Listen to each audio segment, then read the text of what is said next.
Dog is a Western or country drama, depending on how you want to look at it, that's directed by Jane Campion. This is a film that stars Benedict Cumberbatch. It stars Jesse Plemons, Kirsten Dunst, Cody Smit-McPhee, Thomasin McKenzie as well in this movie. And this movie is really all about Jesse Plemons and Benedict Cumberbatch's characters. They play a couple of ranch hands set back in the old days. Benedict's character is a very rude and charismatic ranch hand who becomes even more despicable when his brother marries a woman played by Kirsten Dunst. So it becomes an increasingly toxic and cruel situation, and it leads to some unexpected things throughout the story. And that is essentially all I'm willing to say about the story for this movie. One of those movies that I did not see a single trailer for, but I saw a lot of people were buzzing about this movie online. A lot of people talking about it could be one of the best movies of the year, one of the best Westerns that they've seen. And so I figured, okay, Benedict Cumberbatch cowboy movie, I gotta check it out. But right off the bat, I'm gonna tell you two things. Number one, this is not a cowboy movie, so I don't know why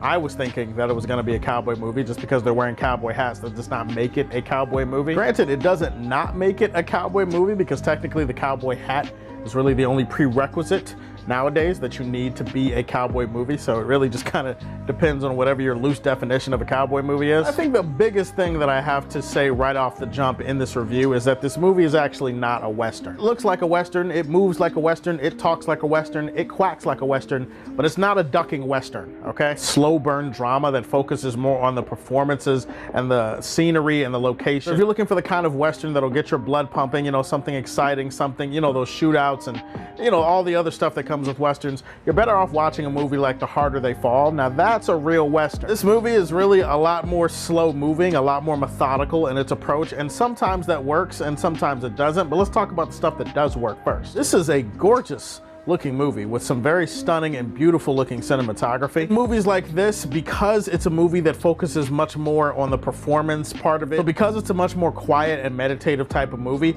the scenery and the location where they're staging these scenes is very important, and I think they did a great job with the look of these locations in this film. Beautiful landscaping, beautiful wide takes of an incredible scenery that really adds to the atmosphere of the movie that they're trying to make. I think a lot of the actors in this movie are actually kind of underrated. Like Cody Smit-McPhee, Jesse Plemons, and Kirsten Dunst. Kirsten Dunst and Jesse Plemons have been like two of the most underrated actors and actress that I've seen in the industry in like really the last 10 to 15 years or so. Like they've actually been in a lot of really quality movies and most people don't talk about them. In real life, they're also married. And so it kind of makes sense that they're underrated because they just fit so well together, you know? Cody Smit-McPhee does some really great understated work in this film. The story of this film shifts throughout and some of it does focus on his perspective and how he feels being brought into a very toxic situation where this ranch hand played by Benedict Cumberbatch is just such a monster to everybody that he's around, including his mother. So that's actually kind of the fun of this movie, is peeling back the layers of Cody Smit-McPhee's performance, looking for the little clues that might tip you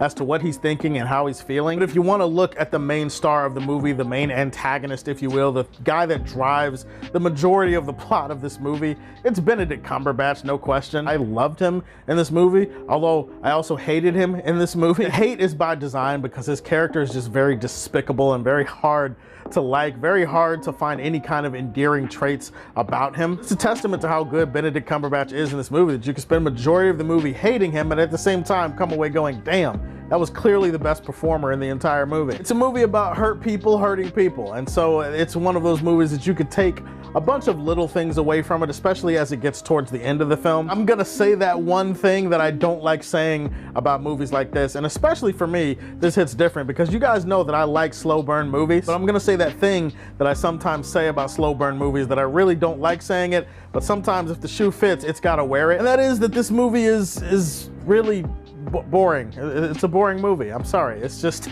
not a very captivating, not a very compelling, not a very interesting enough movie for me personally. It doesn't mean I don't appreciate the craftsmanship and the performances and everything else that this movie has going for it, but as far as a watch, as far as like an engaging story for me to latch onto, I really just wasn't feeling it in this one, guys. This is not just because it's a slow burn movie. It just feels like there's very slow and increment progression in the story, and it just feels like there's a lot of scenes and a lot of time that passes by in this movie where it feels like almost nothing of substance or importance is happening. Like there's just a lot of scenes where they really take their time, and I would argue they take a little bit too much time setting the stage for the story, for these characters, for the conflict, for everything involved. It just feels like by the time we finally get to the point of everything, I had already like stopped caring like an hour ago. Also, this movie does this thing where it has these characters, it has these subplots, and some of them just feel a little bit unfinished, and it feels like we kind of get to the end of these subplots a little abruptly. It builds and it builds and it builds and it builds, and half the time it feels like it's building to nothing, and then the other times it feels like it builds so quickly to the point that it's like, holy, wait, whoa.